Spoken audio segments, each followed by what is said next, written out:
जी sir. आज budget सत्र की शुरुआत हुई है विधानसभा में और मुझे खुशी है कि सबसे पहले सदन ने सर्वसम्मति से कांग्रेस के हमारे जो विधायक हैं मुकेश भाकर जी, उनके निलंबन को समाप्त किया है और वो विधानसभा की कार्रवाई में भाग लेंगे।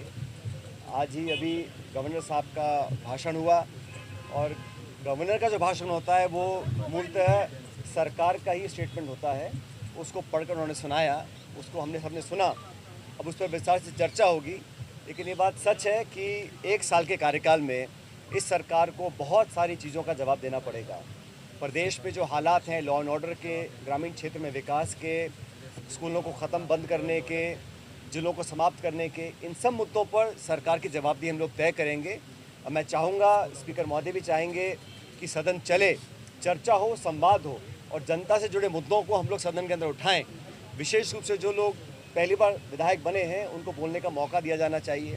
सरकार ने बहुत से आयोजन किए हैं, अपनी पीठ को थपथपाया है और हर बार जब भी उनसे सवाल पूछा गया तो उन्होंने या तो सवाल को टाल दिया या जवाब देने से मना किया है। लेकिन ये विधानसभा है, यहाँ पर कड़े सवालों का जवाब सरकार को देना पड़ेगा।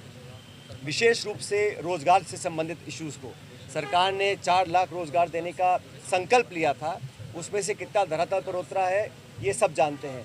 और पूरे प्रदेश में जिस प्रकार का विकास कांग्रेस के राज में हुआ था उसके पास तक का भी विकास सरकार नहीं कर पाई है, जबकि केंद्र सरकार का जो सहयोग मिलना चाहिए। अब कल केंद्र का बजट आएगा। पिछले बजट में जो राजस्थान की अनदेखी हुई थी, मैं उम्मीद करता हूं कि इस बार केंद्र सरकार राजस्थान के लोगों को उदास नहीं करेगी और ऐसा सरकार से मैं आग्रह करूंगा कि अपने 8 करोड़ प्रदेशवासियों के लिए उचित मांगे रखें। रेल का, पीने के पानी का, योजनाओं को नेशनल प्रोजेक्ट घोषित करने का, इन सब मांगों का दबाव राज्य सरकार को केंद्र सरकार पर डालना चाहिए। एक ही पार्टी की सरकार होने के बावजूद प्रदेश को राजस्थान की अनदेखी पिछले केंद्रीय बजट में हुई थी। मैं उम्मीद करता हूं कि कल ऐसा देखने को नहीं मिलेगा। जहां तक विधानसभा सत्र की बात है, ये बड़ा महत्वपूर्ण बजट का सत्र होता है। इसमें क्षेत्र पर अलग अलग जिलों से मांगें आती हैं, लेकिन आज जो माहौल बना हुआ है, जब सरकार बनने के बाद जिलों को समाप्त करने की प्रक्रिया चालू हुई, तब भी मैंने कहा था कि अगर आपको जिलों में कुछ संशोधन करना है तो एक व्यापक मापदंड बनाएं।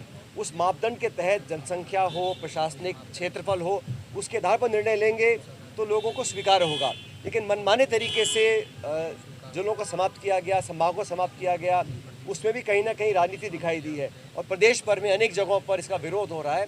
तो सरकार को जवाब देना पड़ेगा और सिर्फ